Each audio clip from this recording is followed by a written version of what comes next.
Hey, this is Devin Allman, and you are listening to Icon Fetch. Welcome to Icon Fetch, the web's premier music interview show. Now, here's your host, Tony Peters. It's been an unbelievable 35 years since Night Ranger released their debut album, Dawn Patrol, and their debut single, Don't Tell Me You Love Me. Don't tell me you love me. Don't tell me you love me. The guys are celebrating still rockin' in America and beyond with the release of their 12th album, Don't Let Up.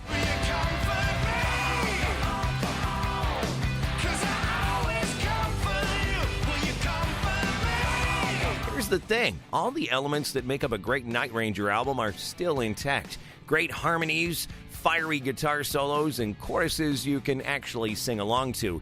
In 2017, that's a rare find. To talk about it, we welcome guitarist and founding member Brad Gillis. Brad, how are you, man? Oh, I'm fine, Tony. Got a lot of interviews going on. Looking forward to this release. Big tour this year. You can't ask for anything more, especially after 35 years. Can you believe it? 35 years.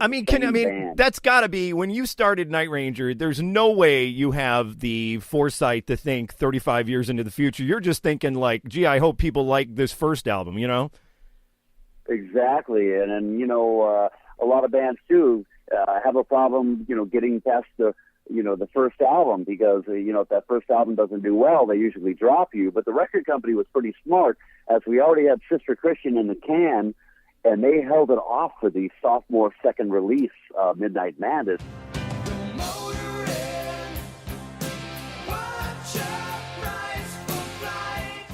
Wow. Because they knew it was going to be huge and would keep that longevity of the band going and create a stir, Next thing you know, we released Sister Christian. It's a big hit in the radio, and the record company and the management came back and saying, hey, I think it's time for you guys to go out and do your first headline tour. Wow. I'll never forget, going in and, helping design this big, huge stage and, getting together a bigger crew and buses and more equipment and going out on tour. I think it was late 83, early 84, and pulling into La Crosse, Wisconsin at the Coliseum and looking up at the marquee, tonight, Night Ranger sold out, 8,000 people. It's like, right. Wow. Wow. Yeah. It was quite a mark for us to hit that. And then from then on, headlining up and all through 89, We probably did 200 shows a year, 9 months out of the year, and then those other 3 months we go right back in to record a record. It's like, geez, okay. Right. I just want to go home. I just want to go home and feed my dog.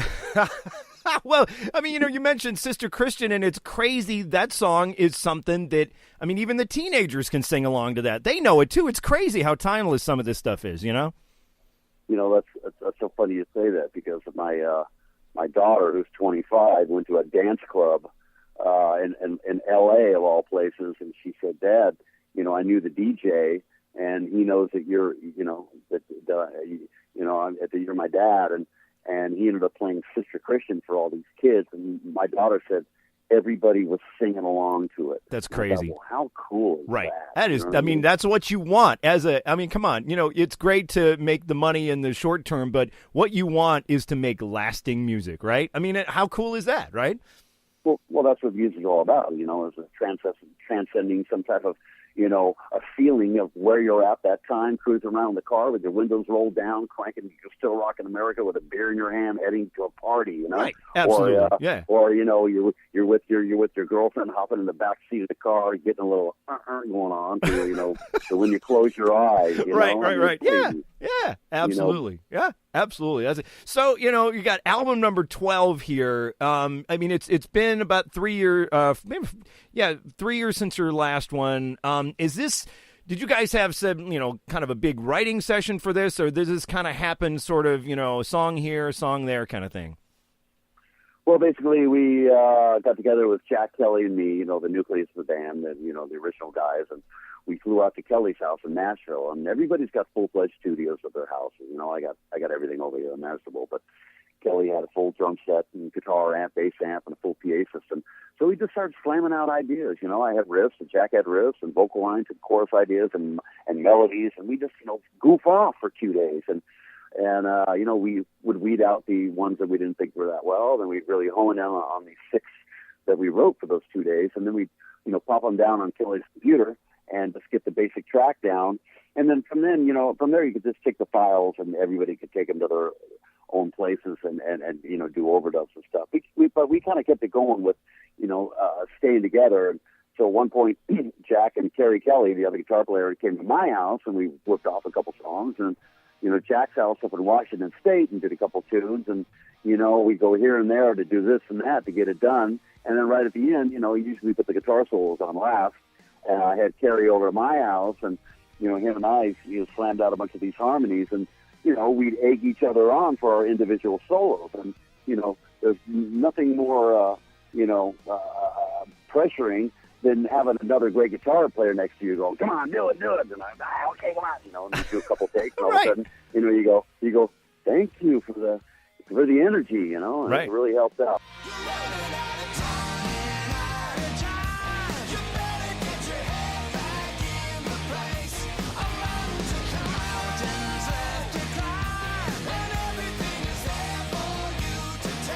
But we kind of took a long time doing this record, and the problem being is, when we started it, all of a sudden, we didn't get things far along as we thought we could, and next thing you know, we're on tour, and then at one point, Jack had a virus on his vocal cords, and he had to kind of sit out for a month and a half. Dude, he only had two verses of a song and maybe a chorus line to sing to finish the record, and he couldn't do it. His voice was dead. Wow. So we had to push back the release, and it was going to be last year, but hey, it's coming up next week, and so that's what we're all gearing up for and getting the word out. So, right. Hey, man, everything's great. Yeah, everything's cool right now, and we're all healthy and just trying to, have another great year. Going to Japan, going down to Puerto Rico, Dominican Republic, got all the state shows, and, hooking up with this guy, this band here, this band there, big festival, 4 or 5 bands. We do our casinos. We do the big state fairs, and get, 10,000 people. It's so funny. People go, "Oh yeah, they're playing the fair circuit." Oh, I played the fair last night. It had 10,000 people. So, Right, hey. exactly.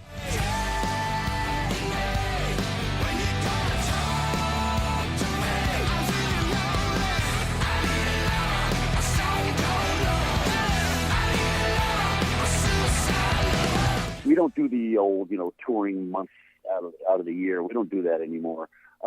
We kind of do the weekend warrior thing, you fly out Thursday, play Friday, Saturday, maybe Sunday, home on Monday. Then I got a couple days at home to do production work, whatever, on other stuff. But, the cool thing is we balance it out, and we probably throw maybe a 2-week run in the middle of the summer in July where we do a little bus run. But, that's all we need to do because we end up doing 60 to 90 shows a year anyway.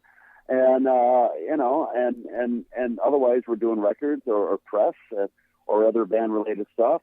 Otherwise we're all kind of doing our own little projects here and there. Well, it sounds to me like that keeps it fresh, too. I mean, come on. It's like the grind when you were, 18, 19, 20, 21 years old, doing the 3 months in a bus kind of thing. Yeah, that sounded like a good idea. Now, probably not so much. Yeah, that don't fly no more. Right. No, I understand. I understand. It's a bunch of old dudes. Right. Well, you know what? The new record doesn't sound like a bunch of old dudes. I'll tell you that much. So, let's talk about some of the tracks on here. I mean, I love Truth.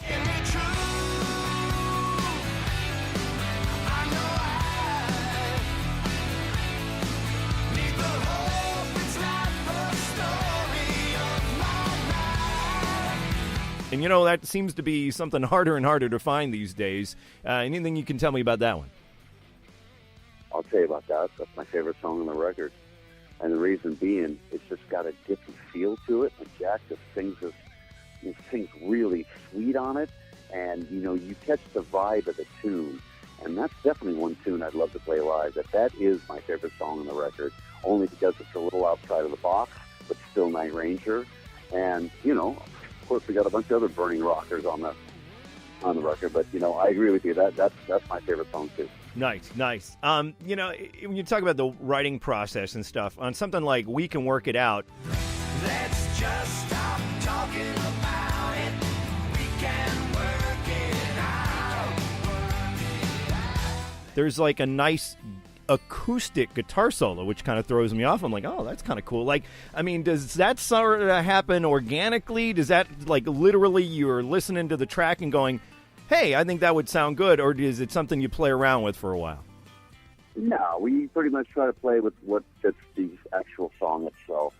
I've learned that back in the 80s, I mean, the last thing anybody want to hear on the song, like, Sister Christian, is some, ripping solo on it, I had to bear down and play melody and get right. on to sustain and get some feel out of it and get some nice smooth wang bar effects in there that weren't over accentuated and just outside of the box. So, we play the music, and actually, that's Kerry's acoustic solo on that song, and God, he plays great, man. Nice. And I got to tell you, man, Kerry's such a great guitar player. He's the nicest guy in the world. We get along great.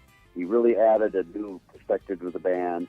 And, when you're traveling together, gigging together, hanging out backstage, you definitely want to be with somebody that you can get along with. And Kerry fit right in the mold coming into this band. And I could see us, going for a lot longer with him. Well, and it's good. It seems like he's happy too, so that's right. all that matters. Oh yeah, absolutely. When that's definitely a key, and also, like you said, it's somebody that also challenges you to kind of do better, kind of thing. So. Oh yeah, guitar player, hanging out with another guitar player. You don't think you're intimidated by that? Or right. Like, okay. Right. And I Brad, for this, solos on this record, I actually, Kerry, what do you think of that? He goes, dude, that's cool. Put a little more wang bar in. Dude, and the same happened in the '80s with Watson. Him and I used to egg each other on and kind right. of throw in our, our 2 cents on each of our solos and stuff. But if it works, it works. And if it works well, it transcends to the actual record. The audience picks up on it. Then you got a vibe. Then you got a feel. And Night Ranger has always been, like getting that big hook that everybody could sing along to. You get that vibe, get that feeling. And, you got to realize 80s, man. I mean, what a fun time. Sex, drugs, and rock and roll. I mean, that's what it was all about. And the thing was, it was very decadent and we played that out to the fullest, man. We had such a great time in the 80s, but we had to make sure our songs would, stick up there and stand up there in time and be memorable. And luckily we got a greatest hits record, which I'll tell you something. And 17 million records later with a new CD coming out, I was like, come on, man. Are you kidding? Is this for real? Yeah. Let me pinch myself. Right. I'm still here. Right. Yeah, exactly. So, another highlight of the album, I love Comfort Me.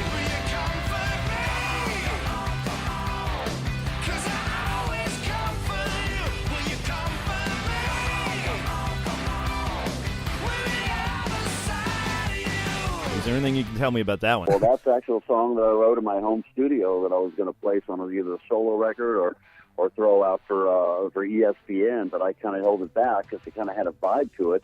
And when I brought Jack and Kerry to my house and played them that, they said, wow, well, let's work on that. So then we just started slamming it out over here and then kind of redid it and threw it down on my computer and started from there. And then we passed it around to everybody else, and Kelly did drums at his house, and I did the vocals of it, Jax, and finished that one off. But that's, I've been getting a lot of positive comments from reviewers on that one. And different songs too, but Comfort Me, definitely getting a lot of reaction, which is cool. Nice. Now, you mentioned the whole ESPN thing, and you've done some a lot of recording for that. How did that initially sort of come about? Well, I started doing production work in 2000, and basically I had a friend, and she worked for Disney, and Disney, of course, owns ESPN. And, I told her I want to do some production work. She says, well, I got a friend at ESPN I could turn you on to. I said, yeah, let's do that. So she turned me on to this guy, and I threw him some stuff, and he dug it. And, God, I've probably done 350, 400 production tunes in the 17 years, placing everywhere from, Fox Sports, ESPN, the Fuse Channel, Tennis Channel, a couple Tiger Woods PlayStation games, music, a couple songs in movies, and gosh, I just played the song in The Price is Right yesterday. So, hey, I love it. How crazy is that? That's crazy. I mean, because that's one of those things. I mean, I remember watching The Price is Right as a kid, and so to actually put that, you get older and you're actually putting that on that show. That's cool. That's awesome. So. Yeah, it's a lot of fun. I live and eat and breathe music, and Now, I got my first guitar when I was 8 years old, and had my first band at 10, and got my first record deal right out of high school. So this is where I want to be, and there's nothing greater than just waking up and doing music all day. Right. You know, and then when I get fired up, I start doing this stuff. I'm doing it, 12 to 14 hours a day, just because I'm into it. And I don't kick in until the last 4 hours. You know what I mean? Right, you're not even warmed up, right? Oh, man, that's hilarious. Yeah, I actually warm up the first, 8 hours. Then I take a dinner break and get back in. And there you go. Then all of a sudden, that's when my best stuff comes out. Now, I want to ask you about Say What You Want.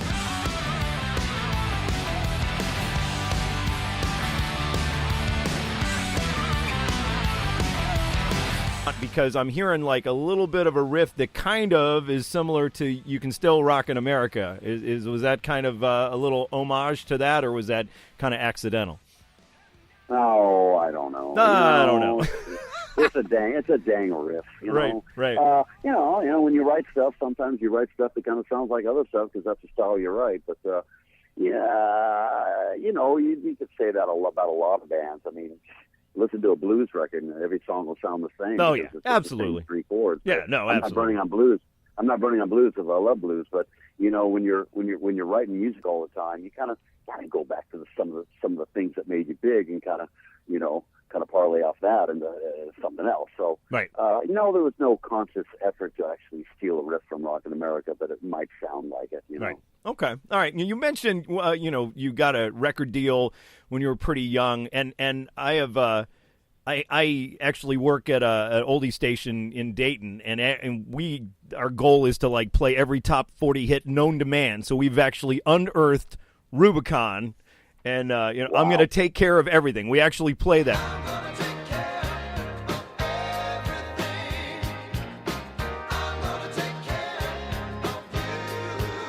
What can you tell me about Rubicon? I mean, there was some roots in Sly and the Family Stone. Like, how did you get involved with that?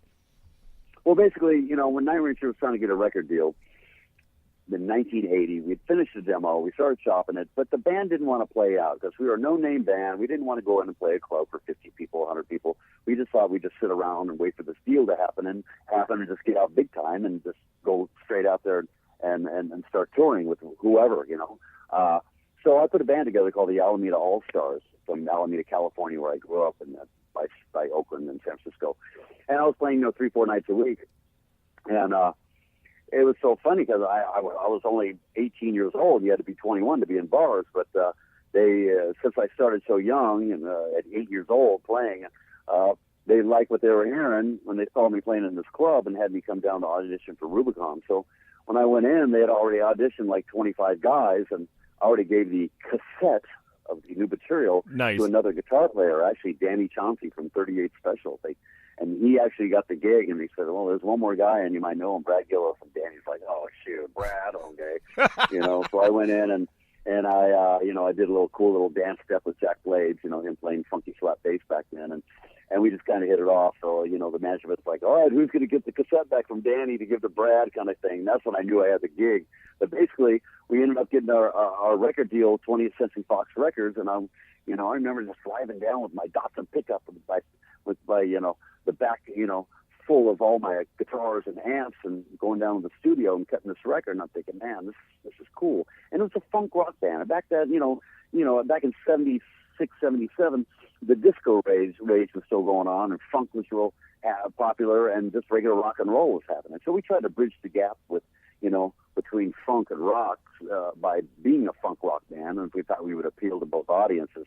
Well, we ended up having that hit on the radio and actually did some touring. But I got to tell you, the biggest day of my life was playing the Cal Jam 2 in Ontario Motor Speedway down in Southern California with 250,000 people, and we were the only unknown band on the bill. And you had Aerosmith and Ted Nugent, Dave Mason, Hart, Santana. It was an unbelievable gig. And I tell you, after playing that show, I was like, well, this is definitely what I want to do for a living.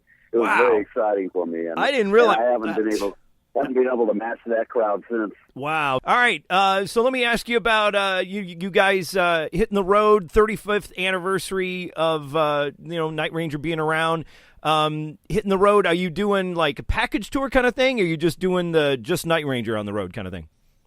Oh, we hook up with everybody, play here and there and everywhere. You know, we're going to Japan where we headline. We're going down to Puerto Rico, Dominican Republic for a big 4-day festival where we're headlining one night and getting 4 days off in the sun and fun on the beach. And our typical shows around the States, playing with Boston and Vegas in a couple months, hometown with Peter Frampton and Steve Miller and May Ranger coming up in August.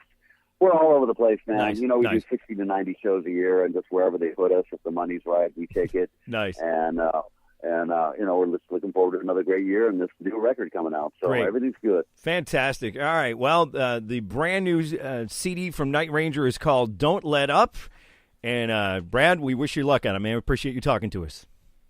Hey, well, thanks for having me, and hopefully we'll be close to you and be able to, you know, come see the show and hang out. You've been listening to Icon Fetch with Tony Peters. Want more great interviews? Head on over to iconfetch.com. There you'll find every interview we've ever done, plus CD reviews, This Day in Music, and a random album of the day. You can also find us on Facebook and Twitter. Who's Tony going to interview next? It could be you. Send us what you've got to Tony Peters, Icon Fetch, P.O. Box 292134, Dayton, Ohio, zip code 45429, or email Tony, host@iconfetch.com. Until next time, this is Joe Kelly. Have a great day.